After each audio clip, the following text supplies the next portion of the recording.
Welcome to another edition of The Chat, where we talk about all things Chatham. We're really enjoying this podcast. We hope you're enjoying it too. My name is Catherine Glaspie. I'm the Public Information Director here at Chatham County. Behind the scenes, our Wizard of Oz, behind the curtains, is Nick Beard, our senior video producer. Hi, Nick. Good morning, everybody.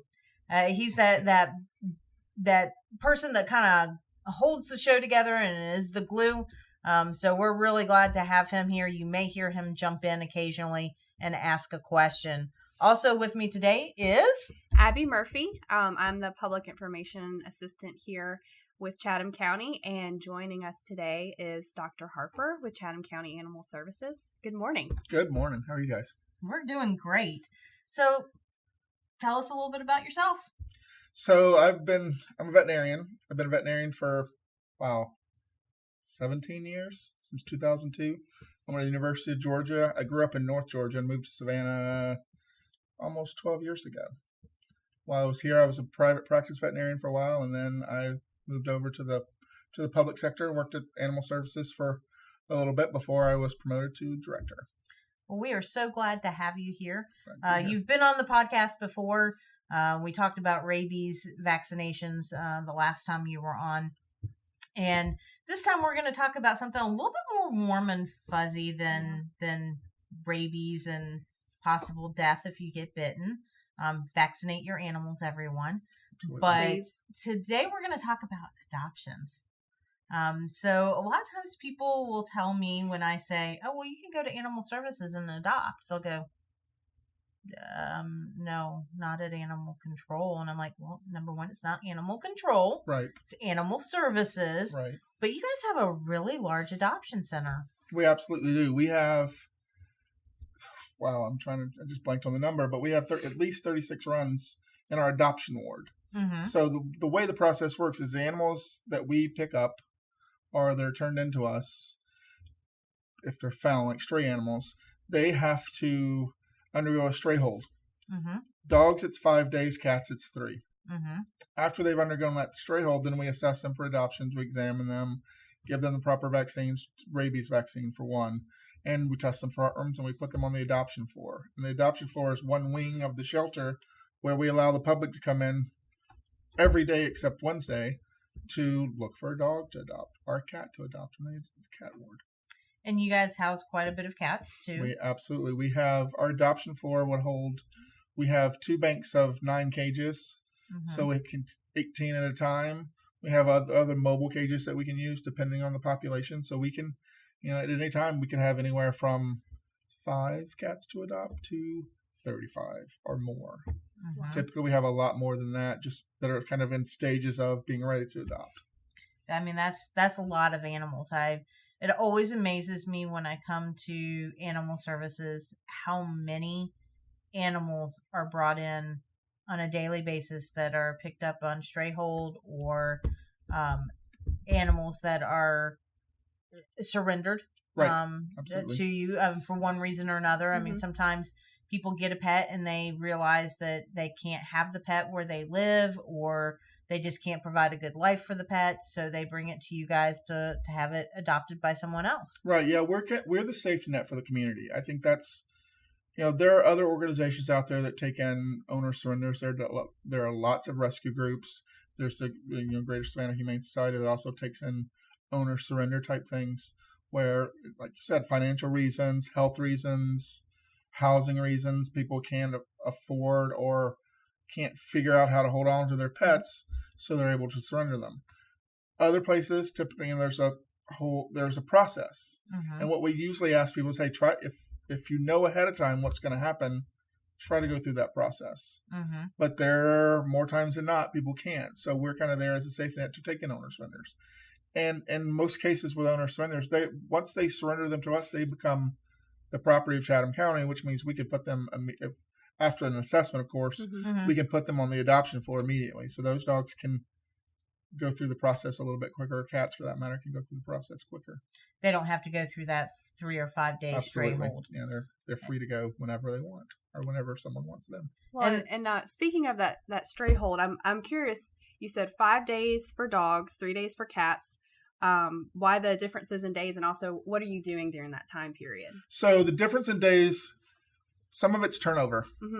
Because in the past, and this is something that we'd established, and we're actually looking into those stray holds to see what it is. It's established there because it's to give time for people to find their pets. Okay. When someone brings a stray in, then we scan them for a microchip. If they don't have a microchip, then there's a lost pet report that we have that people can look, or people can come through daily to walk through the shelter to look for their animals. Typically, that's that 5 days is relatively arbitrary. I'll be honest. It's not something that was. It's not something. Typically, it's statistical. Okay. That usually gives people enough time. Over the years, they found that giving it doesn't change the return rate to have 5 days versus 7 days versus 14 days or what have you. In cats, typically it's a little bit different. It's even less. Like for whatever reason, cats are, and that's the population of cats is so much that we want to try to turn them over more to try to get them out and adopt them. Yeah. Get them to another, get them to a safe home. Okay. And I just lost my train of thought for a second. I am completely sorry. Once an animal has completed that stray hold, then they're put on the adoption floor. Yes. And people can come in from 1 to 4:30. 1 to 4:30. Every day except Wednesday. Yes, ma'am. So there are times on the weekends that they can come in. So if you have Absolutely. a family that wants to come in, you guys highly encourage families to come in together so that Absolutely. everybody gets to meet the animal. You make sure that, everybody's going to do okay with the animal. What if, I have dogs. So if I wanted to come adopt another dog, should I bring my dogs with me? So typically what we ask is you come first, just you, or just your family, and walk through the adoption floor, determine, find what you think might be the right fit. Once you decide on that, then arrange to bring your dog for what we call a meet and greet. I think it's important because we have we want these adoptions to be as permanent as they possibly can be. Sure. And in a lot of cases, it's I find that if you adopt a dog, you take it home, you've never met another dog, it's at least you get an idea kind of how they react to each other at one, just right away. That if they immediately try to fight each other, not an ideal candidate. Right. Now that's not going to say that you get them home and there's an issue at home, because typically that's probably where the more important meet and greet part happens, because that's where you have the dog that you have to begin with has its territory, and you bring a new dog in, so there's still a transition period that you have to watch, which is well and good with us, because if you get them home and they don't mesh at home either, they can still come back. Sure. We're an open admission shelter, which means if you show up with an animal, we take it. Right. There are some occasions where we may not. One of the things we try not to do is we try not to take animals from outside Chatham County. Okay. We're Chatham County funded. If you live in Bryan County, if you live in Effingham County and you find a dog in those counties, you need to go to your respective shelter. We're not going to take those animals at our shelter. We have occasions where we've had to meet at the county line, different animal services organizations, to turn over the animals so they can take them to their proper shelter, because it's very important for a found animal to stay in the area that it is found for at least a certain period of time to be able to be found by the owner. Right. I think that's, if I lived in Effingham County and my dog got out and ran away, I wouldn't think of looking at the shelter in Chatham County for my dog. Yeah, absolutely. So I think that is very important. Something we haven't talked about yet, and I think is probably really important if we want people to actually go to your animal shelter and adopt a dog. Where are you guys? So we're on Sally Mood behind the Humane Society. We're not associated with the Humane Society as far as adoptions, and we're two separate entities, but we're right behind there. And if you know where the football fields are, the softball fields are across the street. The soccer complex kind of surrounds us. But we're kind of tucked away a little bit. We're kind of hidden gem back there where people can find an animal. Absolutely. You're surrounded by the Jennifer Ross complex on on two sides. Yes. The Humane Society on the front side and the Department of Health on the other side. On the other side, absolutely. So you're kind of nestled in the back there. You have to drive through the area where the Humane Society is and go back through the gate. Through their parking lot, and we have a gate to our facility. It has signs on it so people can find it, and we have a new sign out front at the road. We still, it amazes me when I go out in public and talk about what I do, and people say, well, wait a minute, you adopt animals? I'm like, yeah, we adopt animals. We do a lot of work with rescues, where rescues will pull animals from us because they have facilities and they do a lot of foster programs. We really try to minimize the length of stay in the shelter as much as possible. And unfortunately, the only way to do that is to work with these rescues and work with the Humane Society to get these animals out in the foster homes. We basically transfer them to the rescue's care.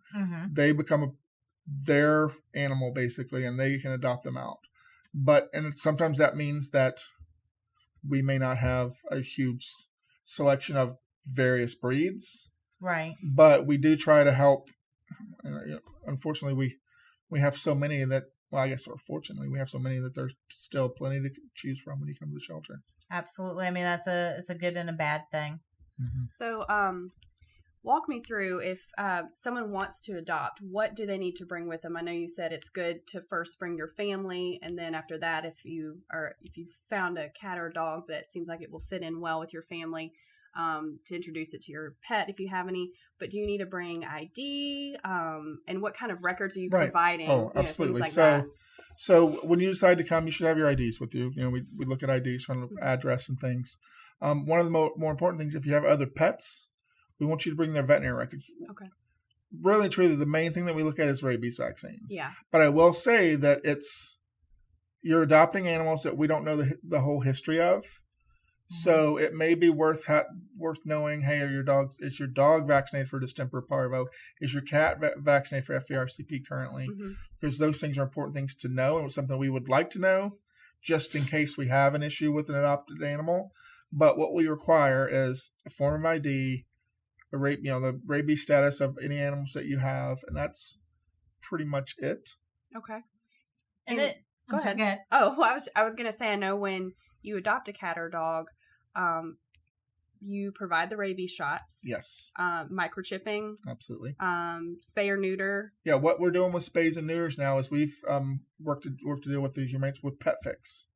So when an animal is adopted from us, they are the adoptee schedules an appointment with pet fix to have them spayed or neutered, depending on whether or not, if they are not already. Some of them may be. Okay. But if they're not, then they schedule an appointment with them, and we actually cover the cost of that with pet fix. Wow. I think that's a great thing. I mean, I just know from working with you, every time I would try to get in touch with you, they say, he's in surgery. He's in surgery. You guys have so many animals coming through the shelter that's getting adopted, which is a fabulous thing. But you were doing surgeries like nonstop. So this deal with pet fix is really going to help you be able to spend more time doing other things that need to be done in the shelter. Yeah, I think the big thing about the shelter is the shelter design is not one that really lends itself to doing a high volume spay neuter program. So it's better to get somewhere where it actually is designed to do that, and so they can do that. It also takes time for me to be able to focus on some of the other the health of the animals, getting animals ready, processing for adoptions, those type things. So I think that's a great thing. Let's talk a little bit real quick, along with those spay neuters and the rabies and any age of appropriate vaccinations.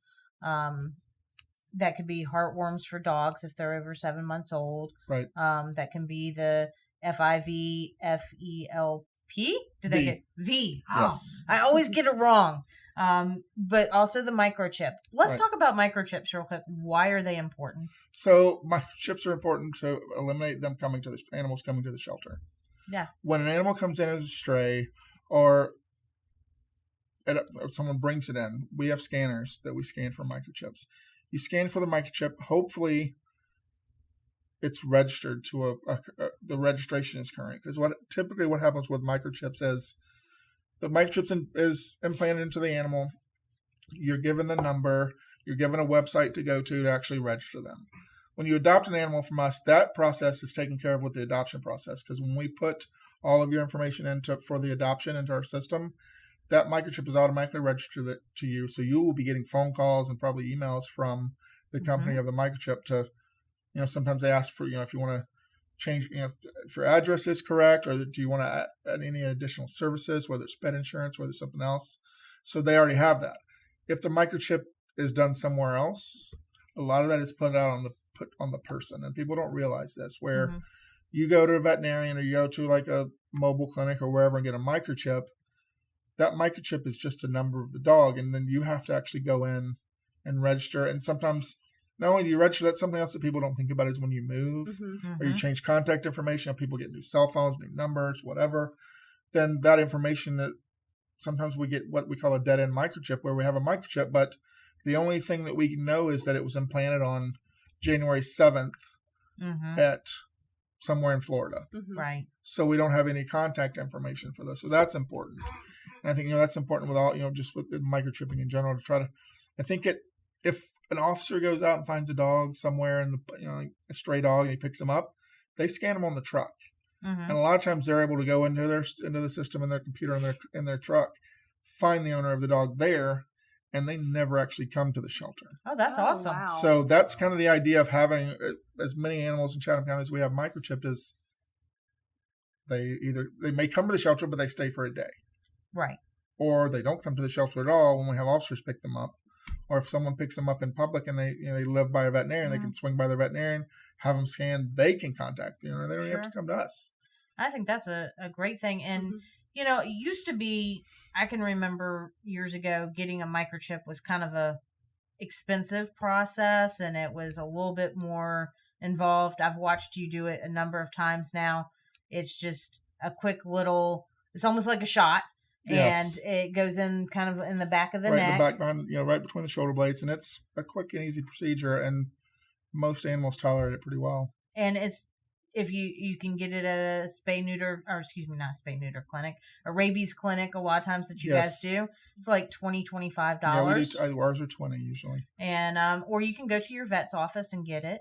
I know from experience, the dog that I've gotten through the Animal Services shelter, the service that it was registered with, they actually send me an email every year on her anniversary of when I adopted her. And they ask me, is everything correct still?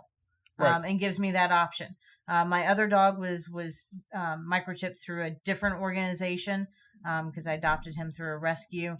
And I don't get that option with him, but I can go in and change it if I need to. But I just think it's really neat that particular group, every year they send me an email. And it just says, hey, is all your information correct on Lorena? And I'm like, oh, yes, everything's good. So I get that yearly reminder. Yeah, we had, when we first moved to Savannah, we had a black lab and a little white chihuahua. And the white chihuahua would always try to get out and run away. The lab was my dog from like 6 weeks old, so she really didn't leave me at all. But the chihuahua was just, he did whatever he wanted to do. And we lived in Ardsley and came home one day and the dogs were gone. Oh, no. And I'd microchipped those dogs myself, and the reason that I know about registration is because I can speak from experience. They had microchips, but the microchips went back to Alfred Animal Hospital where I worked when I microchipped them. We never registered them. Yeah. So we learned the lesson. They ended up like going to some lady had them. We put them on. This was before Facebook. I think this was, I don't even remember how. I don't remember how we found. I don't remember the process that we did, but it was some lady found them and we got the dogs back. But we registered them, and then Manny disappeared again later, and we had his microchip registered, and we knew where he was, and they took him and scanned him, and they could get him back to us. So that's awesome. And he was he was a runner. He was only this big, and he could get through any fence. And if you let him outside and weren't watching him, here we go. One time, I looked outside. It was when we were in Savannah. I looked outside, and there were hawks circling. Oh, he was outside. no. He was outside with Annabelle. Yeah. She's the lab, and I remember just thinking, we need to get him inside because that's not good because he's only 3 pounds. Yeah. My mother-in-law has Chihuahuas, and that's one of the things that was ingrained into me when I first became a part of that family was if you go out with the dogs, you're right with them because they're anywhere from 3 to 7 pounds, and it's nothing for a hawk or an eagle to come by and swoop them up, and then they're gone. So I had a patient once where it was a small one, a mini dachshund, and they came in. He had wounds on it, like just weird sores on his back, and the lady couldn't figure out why. She's like, I don't know what happened. She's like, we have a chain link fence, but there's nowhere that because at the bottom they had the little sharp edges. She was, there's no way it could happen. And I'm like, she's like, they thought that he had gone around the house too fast and caught his back on like the little downspouts, but there were 3 of them. There were 2 on one side and 1 on the other. And I remember thinking, just looking at him, and I just kind of put my hand on it. I'm like, oh. Talons. Those are talons. And I asked her, I said, where do you like live in an open air? She said, oh yeah, we have no trees in our backyard. This was when I lived in Atlanta. And I'm like, that's a bird. Yeah. So she couldn't believe it. So then she went home and she called me like next week. Yeah, so we've got a couple of hawks that kind of fly around our neighborhood a lot. So I'm pretty sure that's what it was. Every time I talk about something like this, it reminds me of the movie The Proposal with I think it was The Proposal with Sandra Bullock. Yeah. They're in Alaska and she's trying to fight with the hawk to get the little dog back, and she finally throws a cell phone at it. That's the only image I can have in my mind. But it's a real thing. I mean, people do have to be very careful of that. But getting back to our original purpose here, adoptions, that's okay. This is a podcast. We can get a little off topic. I think it's important too for people to know that you're probably one of the most reasonable priced adoption places. Yeah, absolutely. It's $10 for a cat or a kitten, $70 for a dog or a puppy, and then a $5 rabies registration tag fee. Yes. So for $75, you can adopt a dog, or $15, you can adopt a cat. You guys often run specials as well, where you'll do either half price or you'll do a free adoption. Absolutely. But you still get all those things that you would have gotten. You still get all the same things. And it's more, I hate to say it, but we're kind of in a volume business. So we're trying to get the animals out of the shelter. Yeah. And we try to eliminate that price as kind of a negative thing to, something that inhibits people from adopting. That doesn't mean, one of the things I have to say here, and I find a lot, and it's frustrating as a veterinarian, is that, this doesn't just happen with shelter dogs, it's always happened. But people don't seem to get that just because they have their rabies, just because we've given rabies vaccines, distemper vaccines, the parvo and the bordetella vaccines, that doesn't mean that you shouldn't establish a relationship with a veterinarian and get yearly veterinary care. Oh, yeah. It doesn't excuse from that. I have a lot of times where people get that, well, he's had all the shots. Well, yeah, he had all the shots when he was 6 months old. Yeah. That doesn't, it's not like people where you don't, we get vaccines when we're younger, and then at some point we stop getting them. Dogs need veterinary care. They need to have exams. They need to have things that happen every year. And, the biggest thing that we see, and this is something that, happens a lot, is people adopt, because of the volume that we do in some of the adoptions, like they're not always spayed or neutered before they leave. Right. And then we'll come back and find, hey, you adopted that dog in January and it's March, April, and you still haven't had, we still don't have record you've come in. You didn't come back for your appointment. And so people tend to, I think people tend to forget, even though they signed a contract and everything else, they tend to forget. And I think, that's one of the things, when you do adopt animals from us, it is required that they be spayed or neutered either by us or by someone else within 30 days. Right. Or age appropriate type stuff. If we adopt a dog out that's 10 weeks, it's 12 weeks old, a puppy, we tend to let them go a little bit longer, depending on the group, depending on what they want to do as far as pediatric neuter and spay and neuter, they may not do it, but they're required to be spayed or neutered. Right.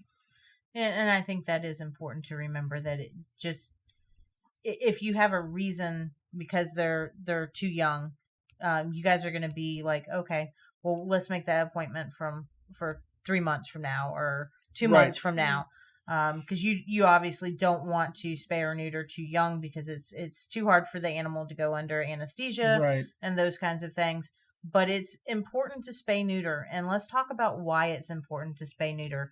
I alluded to this in another podcast that we did on rabies. We have a community problem with an overpopulation of domestic animals. Yes. We take in, on average, 12 animals a day. That's a lot. Wow.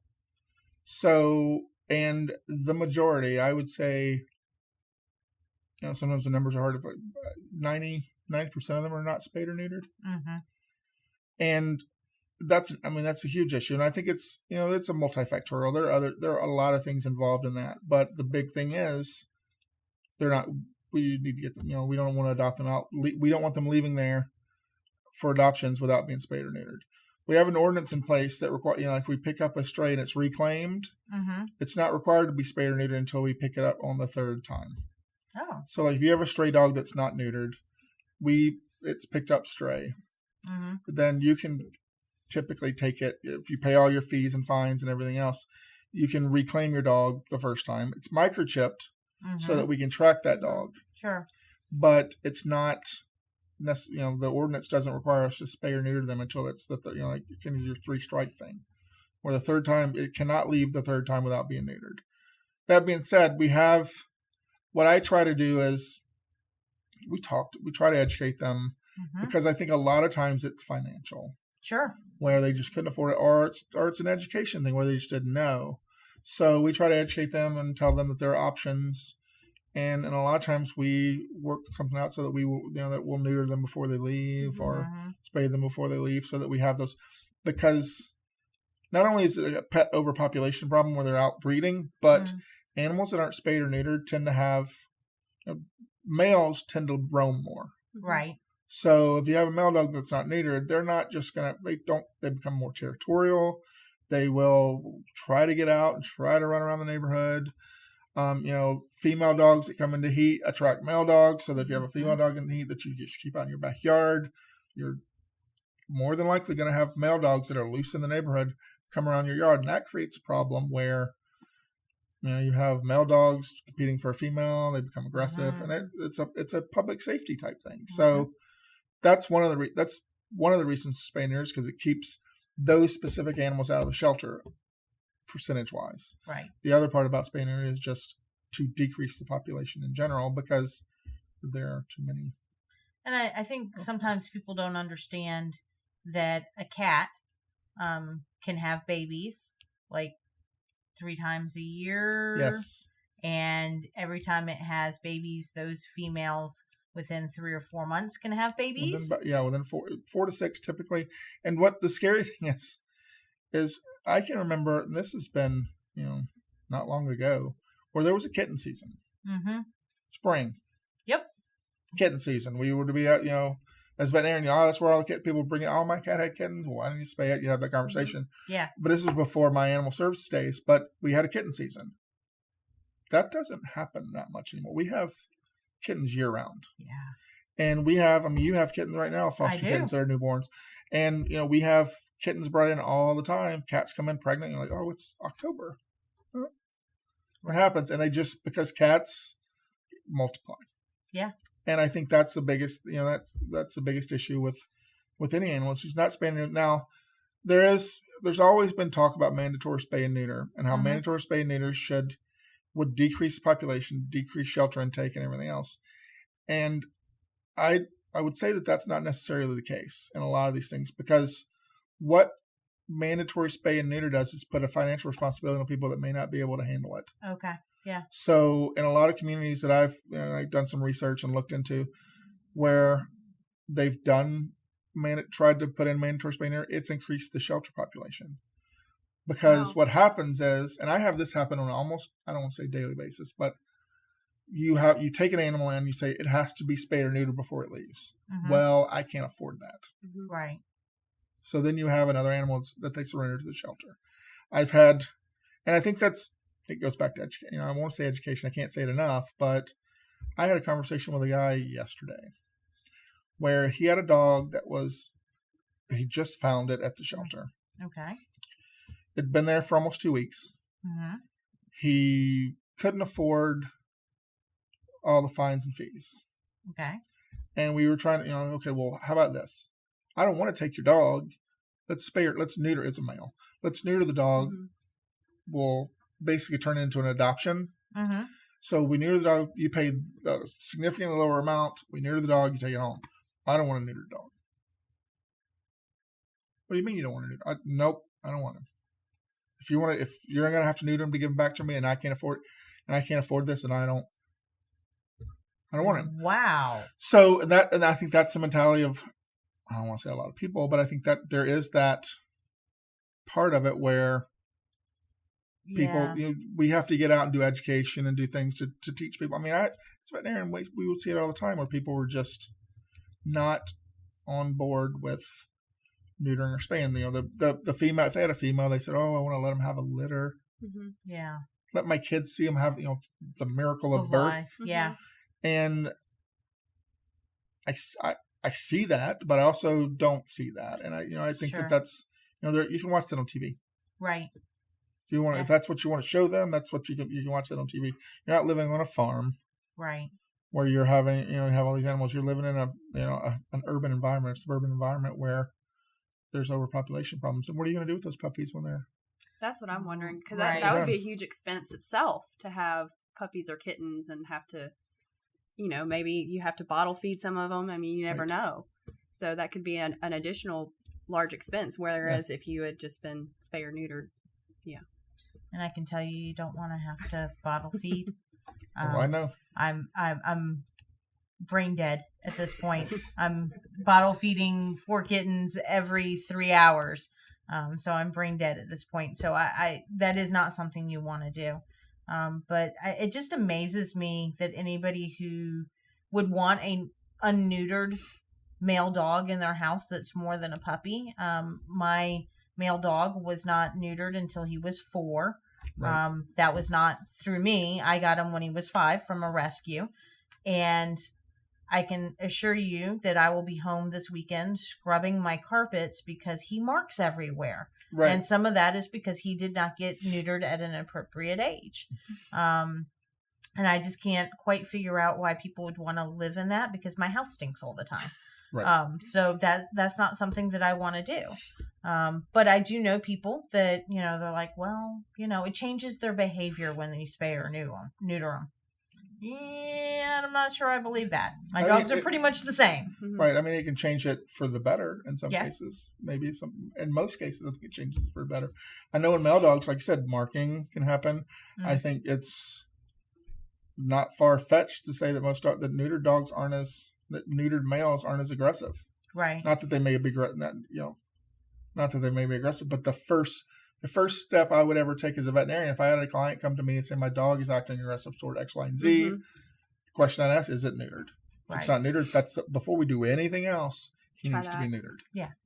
I mean, that Because makes sense. because you take away testosterone, that's what happens with these, and that's you don't want to start using medications and training and stuff on a dog if you have that kind of the elephant in the room. Right. Because you're fighting the biology then. Right, Mhm. exactly. And I think, that's, and as a veterinarian, I also know the science behind it. And I know that with when you start talking about female dogs and spaying them, there's a lot of controversy out there now about, well, then they get fat and then they have joint problems and then it changes their metabolism and it shortens their life and la, la, la, la. And I see those things and but when you spay a female dog, you prevent breast cancer.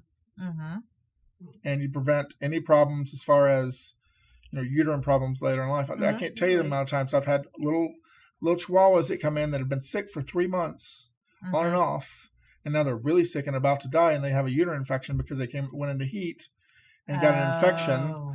and now it's cycling like it won't get any better. And their Oh. uterus becomes Right. full of infection. You have to take it out, and it's an emergency surgery where it could have been Right. a routine surgery earlier in their life. Sure. So there are significant health benefits like cancer prevention, infection prevention in females. Males, you prevent testicular cancer if you neuter them, Wow. but because they don't have them. Yeah. Right. But some of the other things, it's not as a huge health benefit for them. Mm-hmm. Mm-hmm. That's not the argument that you sometimes make. The biggest thing is, as a veterinarian, I saw a lot of dogs hit by a car, Mm-hmm. and probably 90% of them were unneutered male dogs. Because they like They to roam, roam. as you said. Like so they Yeah. run around. Mhm. So that's one. I mean, that's a health benefit. It's not something. It's more anecdotal than scientific and medical, but Yeah. that's what I see, and so Mhm. that's one of the things I would talk to people about. But you always have like it's usually the man in the house that didn't want the dog to be neutered, Okay. and yeah. that's more of a psychological thing for him, not necessarily for the dog. So Yeah. Dog's I like to probably say happier. spay and neuter your cats and spay and neuter your dogs, because that it keeps them healthier longer and it helps the Reduce community. it helps reduce that population. One more question for you before we have to wrap up. I know other shelters have this, so I'm assuming you guys do. A volunteer program or a snuggler program. We have a volunteer program where we have people come on the weekends Mm-hmm. to walk animals and walk them around. It's not as robust as I want it to be. Okay. And we're kind of working to try to figure out options to make it more robust. Because I'll be honest, I think that part of that is being an open admission shelter and being, we take in a lot of animals. Mm-hmm. And it's not, some people don't like, I mean, that's part of the reason why people don't come to animal services to adopt animals is they don't like the kind of the cloud that hangs over us as far as Sure. euthanasia goes. Right. And I think that kind of affects some of that.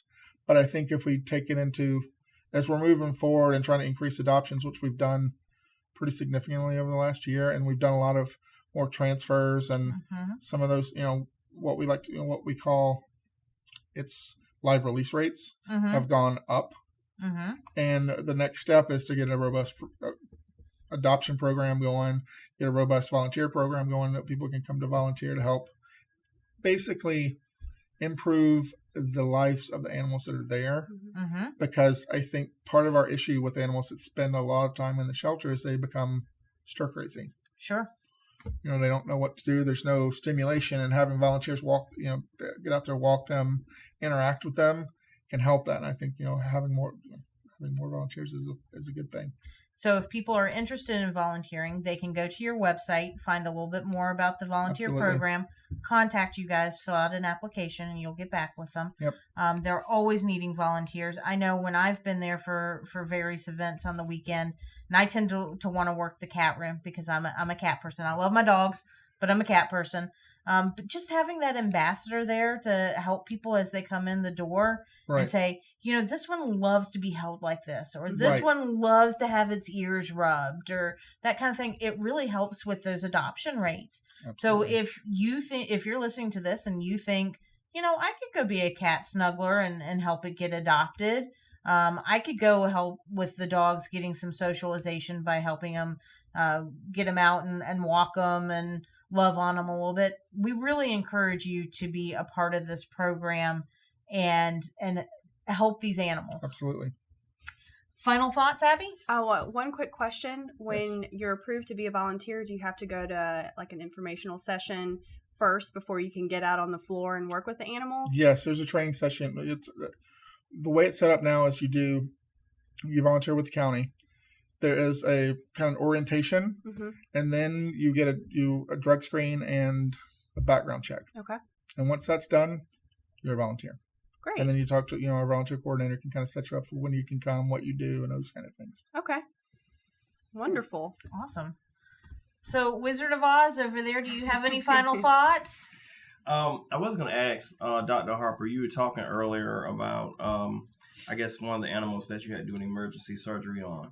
For new pet owners that never own a pet, what, I guess, kind of signs and symptoms can they look for in their pet? Since obviously your pets can't talk to you the same way humans can to let you know they're sick, what can a new pet owner what kind of signs can they look for to know their pet may be ill in some way? I mean, I think any sort of change in behavior. I think, what I always, the first questions you always ask are they eating the same? Are they drinking the same? What does their stool look like? Mm-hmm.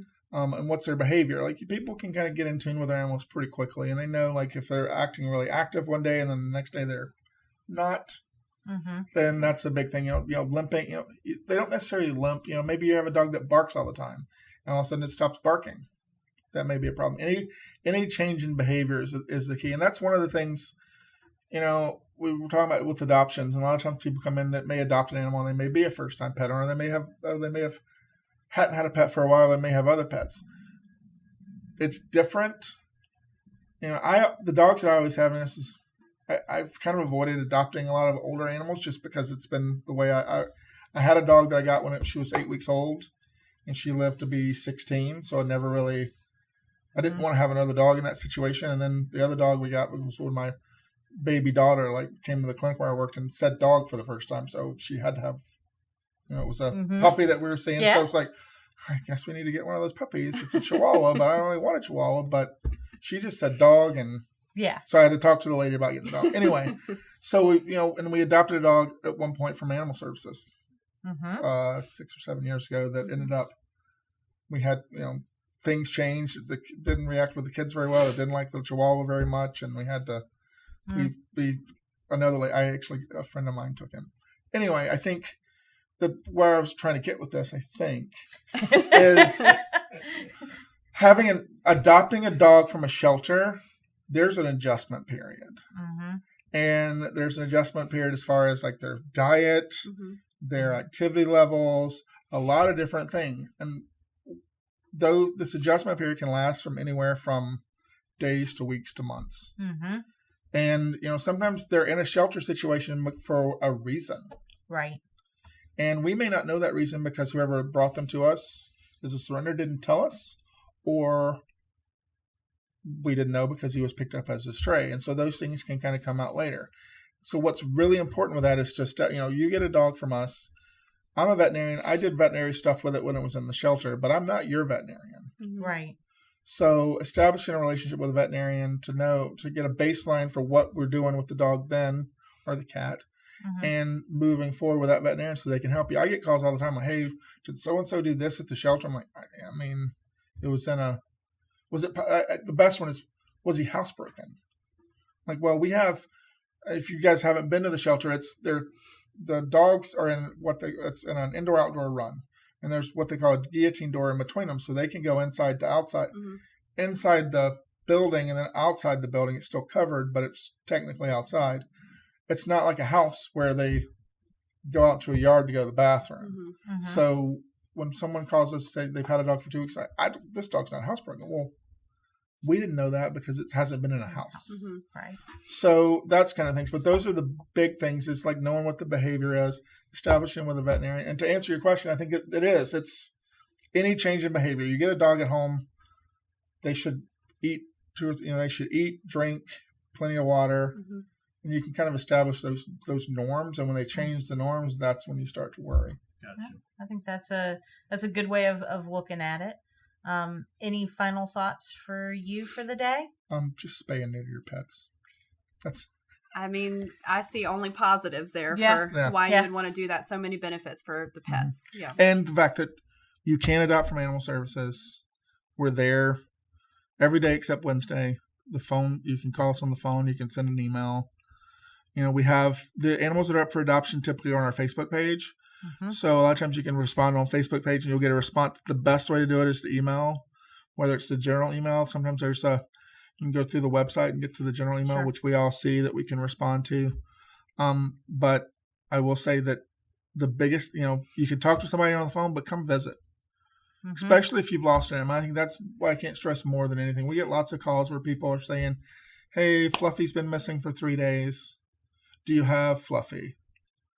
And people will ask us, like, the dog answers to Fluffy. I'm like, okay, well, you should come here. Yeah. Like, we're there every day with these animals. We kind of know what they look like, but you know what your dog looks like. You're the best judge, and we can have a picture or something on the website, but for you to come and walk through, because if you come to the shelter and look for a lost animal, we walk through the whole shelter, not just the adoption floor, so you can actually look for your animal. So I think that's the biggest thing is knowing, if there's any doubt, come see us, and I think come see us if there is a doubt.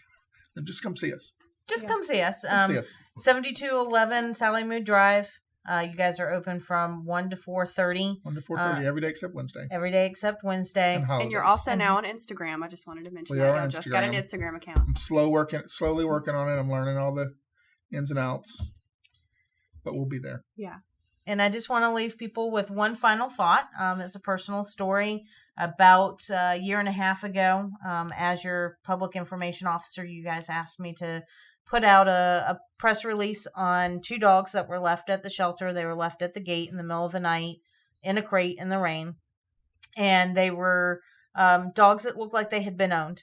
So you guys wanted to make sure that people, if the owner was out there, that they knew that the dogs were at the shelter. So we had put out a press release just because it was a strange situation. And you guys sent me a picture, and it was a beautiful hound and a cute little Boston Terrier. And I immediately called Jody, who's the assistant director, and I said, if there's no one who comes forward that wants that little Boston Terrier, I want to look into adopting it. And that was on a Monday. And on Wednesday, I happened to be at the shelter for something else. And she said, well, come meet the Boston Terrier. And I was like, it's not off its stray hold yet. I don't want to get attached. And she said, just come meet it. And I was like, oh, I'm in love. So I went home and I said, hey, honey, we're going to adopt a Boston Terrier this weekend, possibly. And he was like, we don't need a dog. And my husband's a dog person. He said, we don't need a dog. I said, okay. So Saturday morning we got up, and I knew that the dog was still there, and no one had come forward to own the dog. That was the owner of the dog. Right. And I said to my husband, I said, we're going to go over to Animal Services, and you're going to meet this dog and just see what you think. We don't have to bring her home. Just see what you think. And we got there, and we got to meet her. And at first she was kind of a little bit hyper, running around the room, and he was kind of sort of playing with her. And I went out to talk to one of the ladies that works at the shelter, Beth, and I walked back in, and that dog was in his arms. And I thought, okay, she's going home with us. But I let him just sit there for a few minutes, and Beth came in, and she said, so do you guys want to fill out some paperwork? And he goes, well, she sure isn't staying here. She's going home with me. So I guess that means we have to fill out paperwork. And we took her home that night, and talking about behaviors that are different. For 7 days, she was just very quiet, very reserved. And then when she felt safe in our house, she started barking, she started playing, she became the little devil that she is. She's kind of crazy. We often say, hey, Lorena, you remember those 7 days that you didn't bark? Right. But I say all this to say that dog is the light of our life. She is my husband's best friend and companion. You can go to the shelter and adopt an animal that will be the center of your family. And people need to come out and do it. Mm-hmm. Don't do it because, I need to get a dog for the holidays for my family. Get it because you want to have an animal in your life. Yeah, have that companionship. And actually, my dog is from Animal Services as well. My husband adopted her, and yeah, she is the light of our lives as well. Like, she's just a big fluff ball and has brought so much joy to us. Yeah. Well, thank you for being here. Go out, adopt some animals from Animal Services. If you need more information, visit our website, chathamcounty.gov. Go to residents, and it's the very first thing to get to your website. And we encourage everybody to do that. Join us again next time on The Chat.